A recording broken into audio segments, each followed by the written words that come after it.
اللي حصل في السنتين اللي فاتوا هو اللي وصلنا للوضع دوت. يعني انت من سنتين ما كانش فيه استيراد الا عن طريق اعتمادات مستنديه، فبالتالي كان في خامات كتيره جدا ما عرفناش ندخلها، كان في حتى حاجات وصلت مصر وما عرفناش ندخلها. فده معناه ايه؟ معناه ان انت نظريا خليت الجنيه ثابت قصاد الدولار، انما عمليا اللي ورا الجنيه كله وقع. لانك انت النهارده لما اقتصادك يكون مخنوق، لا في انتاج ولا في بيع ولا في استيراد ولا في توزيع، فده كان اثر سلبا على الاقتصاد العام. وده اللي اثر كمان على حجم القطاع الخاص في الاقتصاد الكلي، اللي نزل من 62% ل 21% خلال 10 سنين.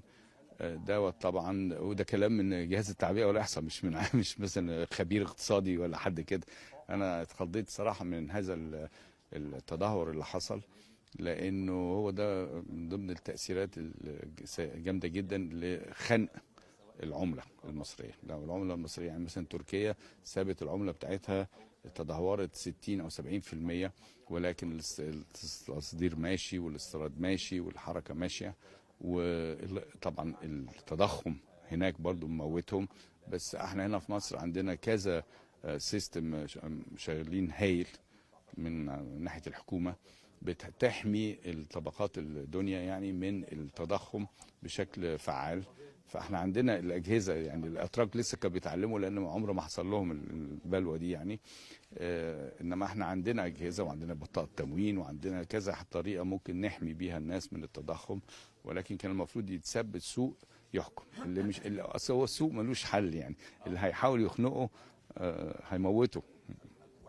لكن في الوقت الحالي هناك تقارير دولية كثيرة تتحدث عن الصعوبات في الدخول أو الاستثمار في مصر، وهناك صفقات كثيرة توقفت بسبب أزمة سعر الصرف، وبسبب لا يزال عدم خروج الدولة من الأنشطة الاقتصادية. كيف ترى الصورة، وهل يجب أن نشهد انخفاض آخر للجنيه خلال الفترة المقبلة؟ أنا مش شايف إن خروج ولا دخول الدولة هو العقبة نمرة واحد. يعني لو في فرصة استثمارية وما زالت متاحة والدولة ما دخلتش فيها، يبقى أنا أخش فيها.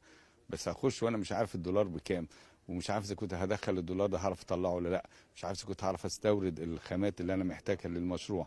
ما عنديش مقاول راضي يديني سعر مثلا ساري لمدة سنتين. طب أعمل دراسة جدوى أصلا إزاي؟ هو ده العقبة نمرة واحد واثنين وثلاثة. نمرة 4 بقى نبتدي نتكلم على السياسة ومش عارف ايه، الدولة بتزاحم القطاع الخاص.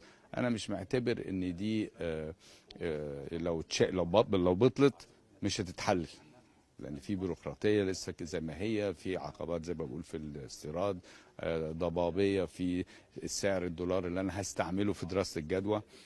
هي دي العقبات اللي اهم ان ننتبه ليها. التاني قرار سياسي، يعني يطلع بكره الصبح خلاص الدوله مش هتستثمر في 1 2 3 4، وبالتالي لو في فرص في المجالات دي القطاع الخاص هيروح عليها على طول. هل سميح ساويرس توقف عن الاستثمار في مصر خلال الفترة الحالية أو الدخول في مشروعات جديدة في ظل ضبابية سعر الصرف؟ اه طبعا. ازاي اعرف اذا كنت انا المشروع ده هيكسب ولا هيخسر؟ ما انا النهارده بشتغل لازم ابقى عارف راسي في رجليا ولا لا. احسب على اني سعر الانترناشونال اللي هو مثلا 42، ولا السعر السوق السوداء في مصر 36، ولا السعر الرسمي 31. دي في حد ذاتها قاتله لاي توقع من ناحيه ربحيه او من ناحيه جدوى. فبالتالي كل الناس مستنيه.